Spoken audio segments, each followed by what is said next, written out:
Hello? Oh, wow. Hang on one second while I do this HDMI thingamajiggy. You know, you know what I love about technology? Every time I go to a conference, it's like, I don't know, what are we, 2017? And it's the same thing. It's always like a nightmare. It's mostly Apple's fault, I think, just because they're fun to blame. All right, do we have connection here? No? No, nothing? Hello? Yeah? Woo! We're calling in tech support. Yes. That's HDMI, right?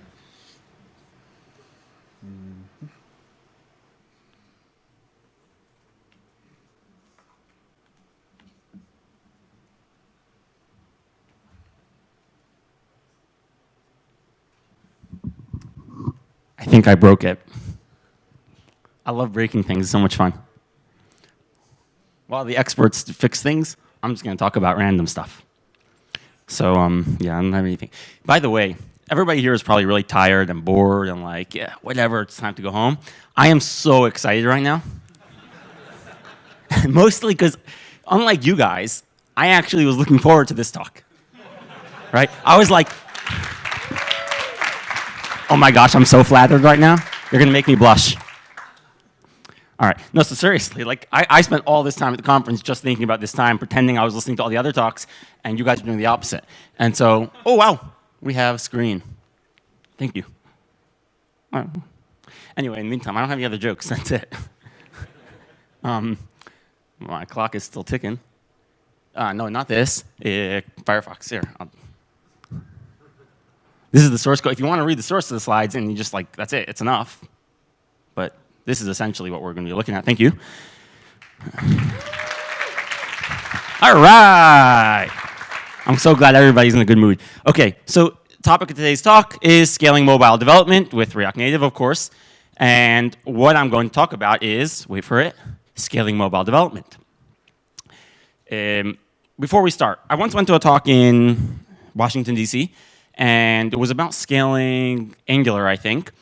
And I don't remember anything from the talk, and it was probably a good talk. I have no idea. I just remember that after the talk, there were a couple of people complaining that they felt misled by the topic. They thought it would be about how to make an Angular app that handles millions of users or tons of data or, I don't know, lots of concurrent connections or whatever you usually think about when you think about scale. And that's not what it was about. It was about how you scale your development process. And so I don't want anybody to feel misled. We're not going to talk about scaling your actual app, which is another topic and an interesting one. What we're going to talk about is how you scale your process. All right, so if you feel misled, now is the time to leave. If you stay, you have to clap at the end. All right, the obligatory survey. How many people here hate React Native? 1, 2, 3, yes! I love the courage. But okay, more seriously, how many people here, show of hands, use React Native professionally, your day job? Most of you. Now, keep your hands up, come on. Don't get so tired so fast. Put your hand down if you're a lone developer. If you're the only person working on your app, put your hand down. All right, now put your hand down if you have less than 5 people working on your app. Less than 10? Less than 20? All right, 2 people, me and Tal, and we're cheating because we're on the same app. All right. So we have about 40, I think Tal told me around over 40 developers now, and that's just developers. Of course, there are designers and product people as well, working on what essentially becomes one app. That's the topic of this talk. How do you do that? About a year and a half ago, we were presented with something of a challenge by the management of our company. What they said was, we want to build an app, we want to enter the mobile space. Until now, Wix is all about the web. We provide a platform for people to build their own websites, and then we expanded into managing their small businesses, and then we said, okay, well, people who manage their small businesses probably want to manage their small businesses on the go, so we're going to build a mobile app, and here's the task list. We want a single app. This is an old debate in the industry. If you look at the big apps out there, take Google, for example, you have to download several Google apps. You have if you use Google Docs and Google Sheets, they're separate apps. You got to install them both. Facebook makes you install a couple apps. But many other companies, such as Airbnb, don't do that. You go to Airbnb, you go to the Play Store or the iTunes Store, and you search Airbnb. There's one app. It doesn't matter if you're an owner of a property or you're a renter. You use the same app, and there's just lots of stuff in that app. And so that's a business decision for various reasons. Some companies want one or the other. Our company decided, at least back then, that they wanted a single app. They want that when you go to the App Store, you search Wix, and whatever your relationship with Wix is, whatever it is you need from Wix, You just install the Wix app. So they wanted that, and we said, OK, no problem. We want to be able to use our existing web expertise. And I don't just mean JavaScript knowledge for developers, but all of the institutional knowledge that you gain over time when it comes to shipping, deployment. And we heard about A/B testing earlier, things like that we already have infra for. We want to be able to reuse that. And we want to be able to scale quickly. Because when you're starting a startup with just you and you're building an app that you're going to sell, you probably won't have that many users for a very long time. Right? That's just the name of the game. If you're coming into a company that already has 100 million, I think at the time we probably had like 90 million registered users, and it's time to build a mobile app, then you're pretty quickly going to get a ton of users. And you're pretty quickly, they're going to demand a whole lot of features. So you're going to need to scale up your development process very quickly into a very large team. Now, what does this mean in practice? I'm going to show you a very quick video that I edited in iMovie. So if you don't see any loading things or spinners, it's not because the app is awesome. It's because I cheated. But this is what our website basically looks like. When you log into Wix.com and you have a site, you see a lot of apps. I just clicked on the Stores app, and in Stores, you can see products, and you can see here I have a Harley Davidson overpriced POS for sale and an actual live bald eagle. The store name is called America, by the way. If you go to the CRM tab, there's another app here, which is for messaging. There's no messages, but I can go to contact list, and apparently Mike has contacted me. If I want to send Mike an invoice, I can go to the Invoices app and click New Invoice, and then click on his name and do all of these things. But what's interesting here is that each one of these apps, including this modal that just opened, by the way, is developed by a different team than the thing that hosts it. So the Invoices team makes invoices, but Edit Customer takes you to the Contacts app, where contacts are managed, right? And then when you click Save, it takes you back to the Invoices app. And here's all kinds of other apps. I can go to the book. Yeah, I want to leave the page. When I go to the Bookings app, I get to an onboarding modal, and then I can list private services. All of these things are separate, but they all integrate one with the other. So each app, this is the site, by the way. I just made it this morning, and I needed a site for the app, and yeah, whatever. I thought I would show it to you. OK, the video's looping. The point is, each one of these apps is integrated with the other apps, but is developed independently. We have, just on the website, hundreds of developers in various offices in different continents developing different things that have to interface. When we got to the mobile side, we had a similar challenge, and it looks something like this. You can see multiple tabs on the bottom, same concept. You can go to, is it playing? No, it's not playing. Play. All right, now it's playing. You can go to the Engage tab, and you can chat with people. You can do bookings. And each one of these, again, is developed by a different person or a different group of people in different parts of the company, possibly different offices, different buildings, different companies. I discovered last night, what happened was I was showing this app to somebody. His name is Rafael Mendiola? Something like that. Yeah, sorry. And Rafael is really interesting. He was looking at the app, and he asked me a very important question. He said to me, OK, this is great, right? You got tons of features, tons of different modules. Each one's interrelated, but not really related. It's developed separately. How do you manage all that development? How do you keep it so that there's just one app at the end that looks and feels like one thing and works together? How does that not run away from you? And I said, well, yeah, you should come to my talk tomorrow. But then I also answered the question because I'm not a total asshole. But while I was doing it, I actually discovered new features in the app that I didn't know existed. And that's great, because that means that there's somebody out there on our team, I'm not even sure who, probably in a different country than I am, that's continuing to develop features. I don't know about them. He doesn't know about what I'm working on. And at the end, they all just get shipped into one app, and it's a cohesive experience. It all feels like one thing. How do we do that? That's ultimately what I really want to spend the next 20 minutes telling you about. As you can imagine, this isn't easy. It isn't easy on the web. We had to invent concepts like Angular widgets to do that on the web, and now they're moving to React, and they're still coming up with all kinds of infra just to make that work. And on mobile, it's even harder, because mobile it's not common to do something like this, to include so many people and developing so separately, and then shipping one app and keeping it functional and with a single unified experience. Mobile wasn't designed for this, I don't think. I don't know how many people anticipated that we'd be doing things like this. It's a big challenge. And it requires a rethinking of how you organize your stuff. So I divide this into 3 sections: philosophy, people, and code. It's a lie. When we started this, we didn't say, like, OK, let's make a philosophy, and then let's figure out how to organize our code. Really, we stumbled. We came up with some good ideas, some bad ideas. We iterated, we changed, we developed. And we continue to do those things. But when I look back on what we've learned in the last year and a half to close to 2 years and how we organize our process, I feel like I can divide it into these major headers. I'm going to start with philosophy, the underpinnings for how things work. Does anybody know who these 2 people are? Aside from the fact that they're dead guys? Nobody. I know, I love Europe. Oh, this guy knows. Okay, so one of these guys, the guy with the cool hairstyle, don't ask me which one that is, but the guy with the cool hairstyle is Thomas Jefferson, and the other guy is John Hamilton. No, Thomas Jefferson. What's Hamilton's first name? Alexander Hamilton, thank you. So yeah, I'm not a very good American. But these two guys, they had a lot of debate back in the 18th and early 19th century about how much control there should be. And they didn't make up this debate, but how much control there should be from the central government in the United States and how much each individual state should have. Hamilton wanted there to be a central bank. Jefferson didn't want there to be. Essentially, I stole this off the internet from some university in the Netherlands, ironically. And Hamilton was worried that things would get too chaotic. He wanted there to be some kind of order. Everybody should work together. Everybody has to do the same thing. We can't just have people in Texas doing one thing and there was no Texas then, but if there would have been, we can't have people in Texas doing one thing and people in New York doing something completely different. That won't work. And Jefferson was afraid that trying to force everybody to do the same thing would be just as bad, if not worse.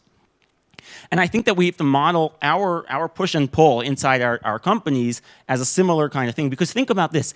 If you're a small startup, you're like a small little tribe with maybe 20, 30 people. You're all related. And when you get into a debate, whatever Grandpa says, Grandpa's the tribal elder. If he tells you to do this, then he calls the shots and everybody agrees and that's what you do.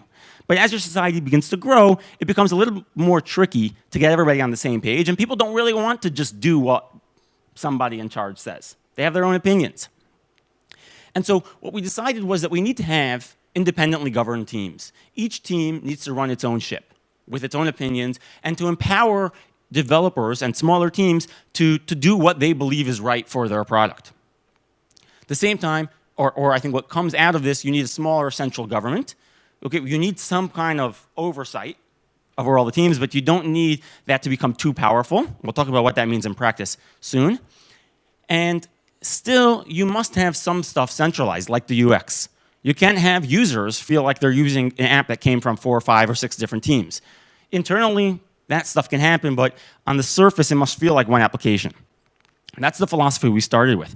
And from that philosophy, that leads us or compels us to organize our people in a specific way.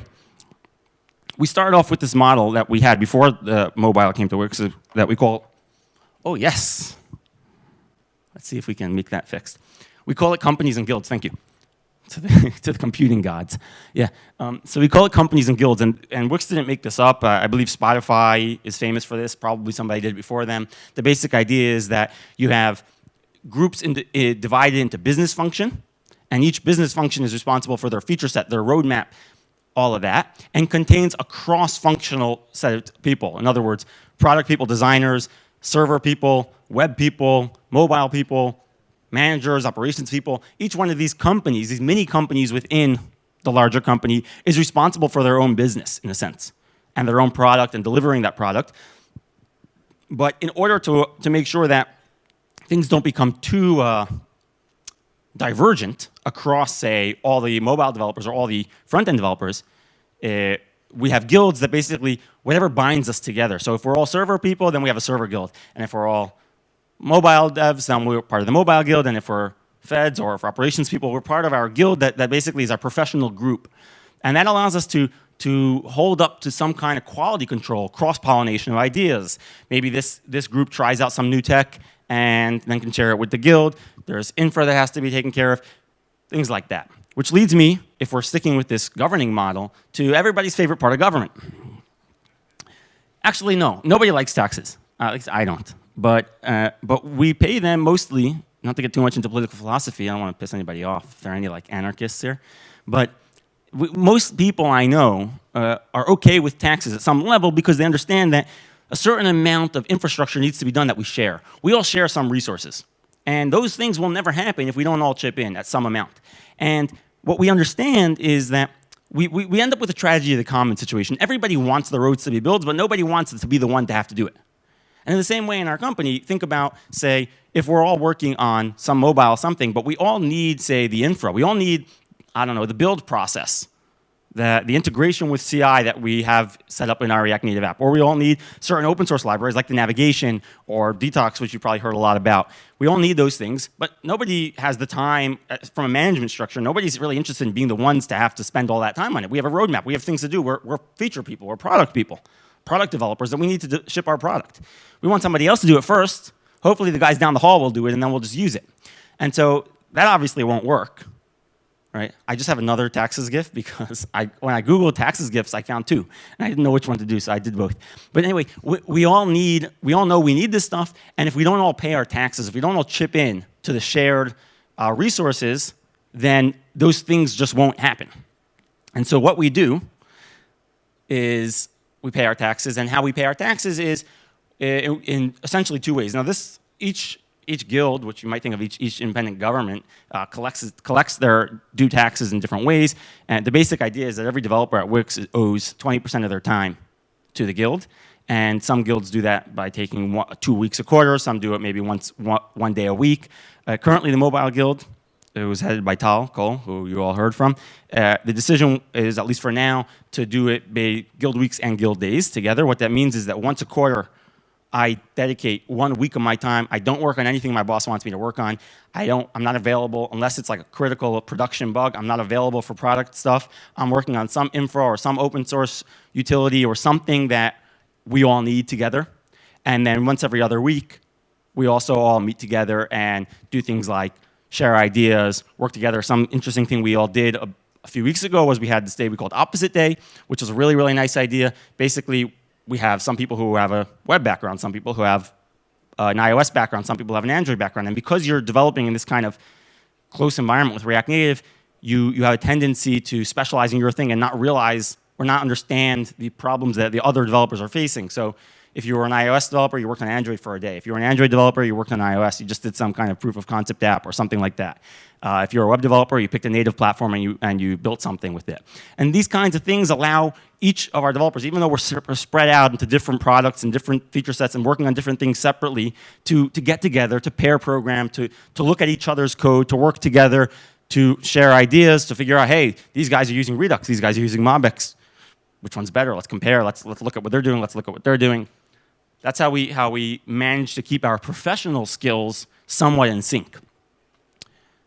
But in order to make all this work, another thing is needed from I would say, the tax authorities, and that is you need to have a core team that works on infra all the time because things will go wrong. So you need to have some group of people that works on the basis of the app, the little things like the login screen or things that don't really speak to any particular business functions roadmap, but need to get done and need to be maintained. And so you have a core team, and they oversee all this stuff, and they also are, I would say the guild owns, so to speak, all the open source stuff that we publish. So every time we come up with some new thing that we're going to share with the community, because all the open source is essentially infra, right? That's also managed and maintained by the guild, like navigation or detox, which are major projects of ours.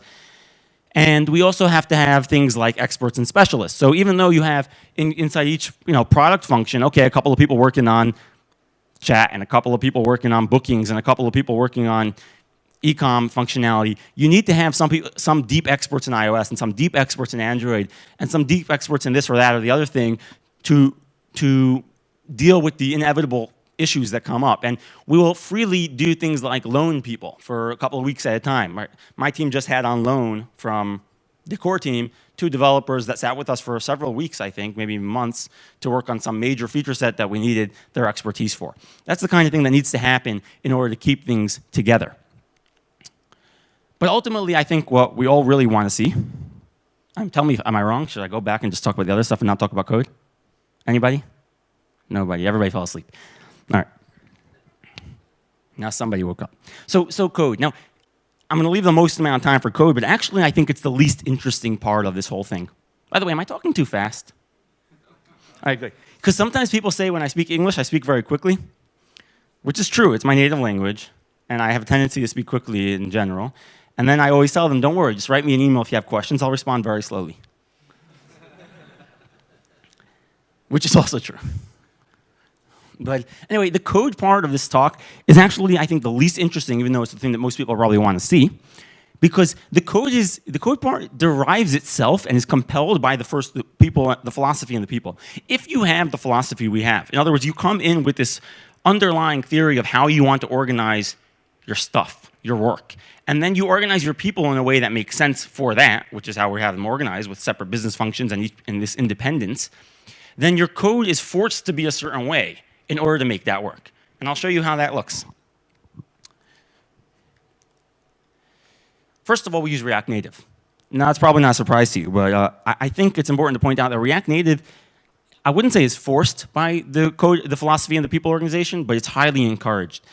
I think it would be much more difficult, and I might be wrong about this, but I suspect it would be much more difficult to do what we're doing if we were doing native code. First of all, we'd have to have 2 teams. In each group, we'd have to have an Android team and an iOS team, and it wouldn't be practical when the group is 3 or 4 people.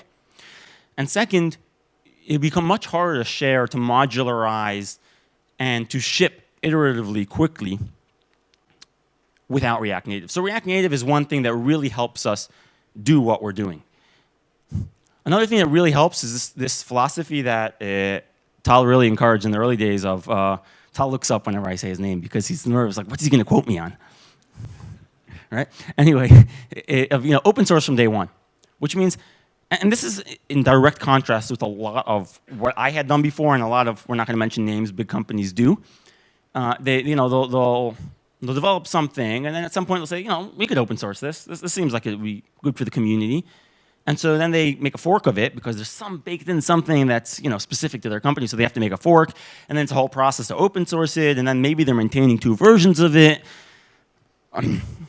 Yeah, I don't know anybody that does that. But if there was somebody that did that, it wouldn't be so good. One of the benefits of open source from day one is that you force your own code to be modular. Our mission here is every time I think I need something. My part of the product, I'm using Firebase, okay? And I'm writing this code that seems very generic for handle the Firebase interface.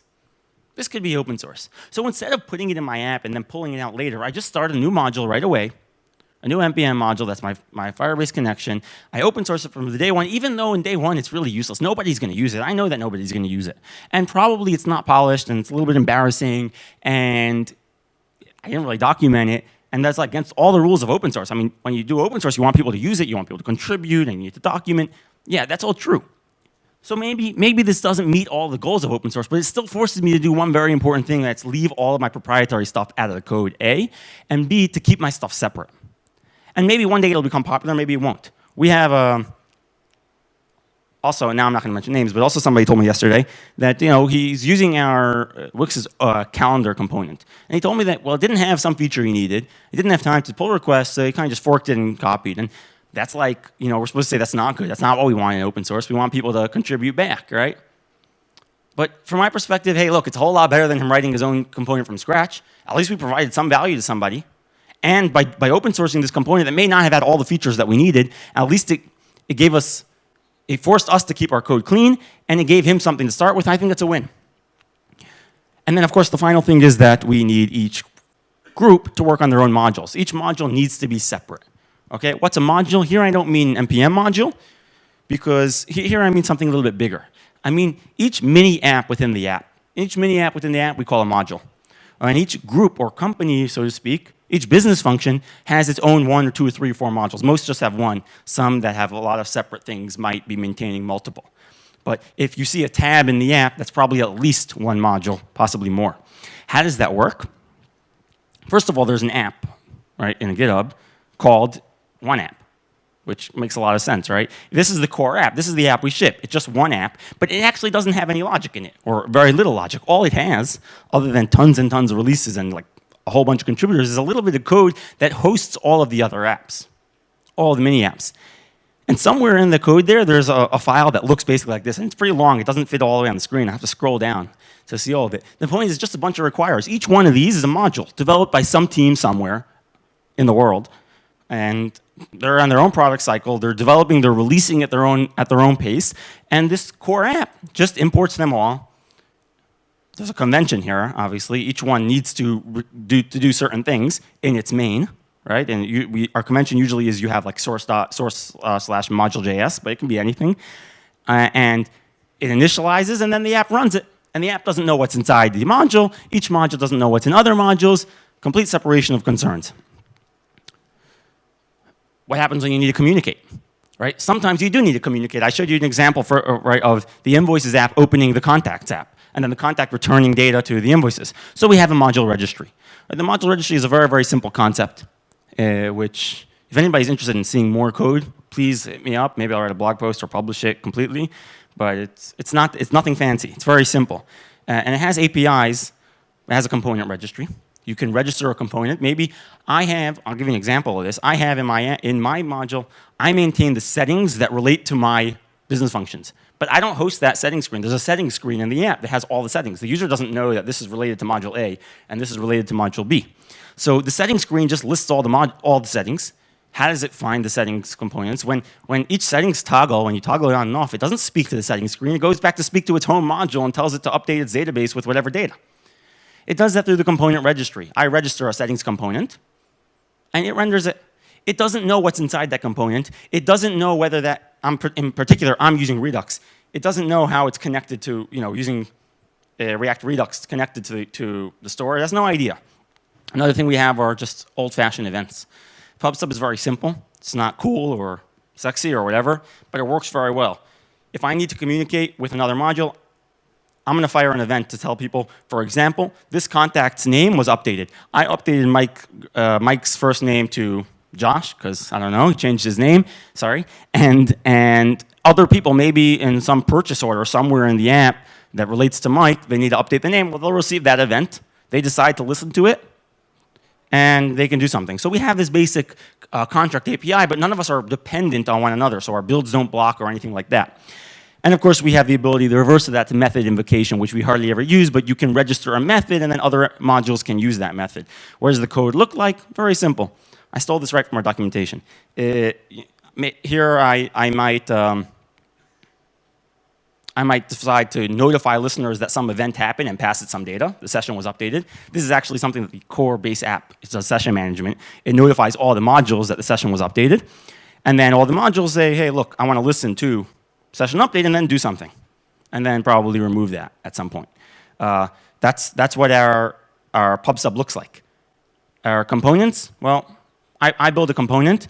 And since we're using React Native navigation, obviously, we sometimes register components as top-level screens. So I give it a name, and then I pass it a class, right? Or I just create a component. It's a named component, and then some other person can say module registry.component, and you can consume the component that I created with no idea what's inside of it. And finally, these methods, which follow the same pattern. Register a method, somebody else can invoke the method. Okay, pretty simple communication between modules. And each module doesn't talk to the other, doesn't really know or depend on the other. It just listens to this API with a small surface area where they can communicate. What this leads to is no shared state. One of the early debates we had, and this goes back to the big government or small government conversation, is, especially in the early days when we still were learning what Redux was wanted from us, there was this whole conversation of Redux. What was Redux's revolution against Flux? We're going to have one state. There's a single state. That was what Redux was like the big thing. And that was confusing because we thought, wait, do we have to have one state in the whole app? Well, no. We said each module has its own state, does whatever it wants. Why is this important? It allows us to iterate quickly. It turns out that not all of our modules are using Redux. Some people are using MobX. Some teams are using their own in-house thing called Remix. Tomorrow, some new thing will come out, and we'll all switch because we'll all want to be cool. Whatever. It doesn't matter. No, we don't care. I don't care what another team is using. They don't care what I'm using. It's none of our business. If there's some data we need to share, they can't reach into my data and see it. They can only, and this is important, they're only allowed to get data through the module registry. And this way I can refactor my entire internal state without them knowing.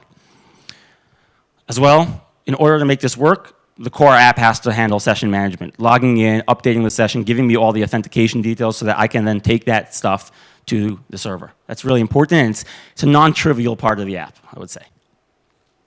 And finally, you do need to have centralized UI. This goes back to Raphael's question. Users don't care if you're using Redux or MobX, but they do care if the UI feels smooth. And to that end, we do have a common UI lib. All right.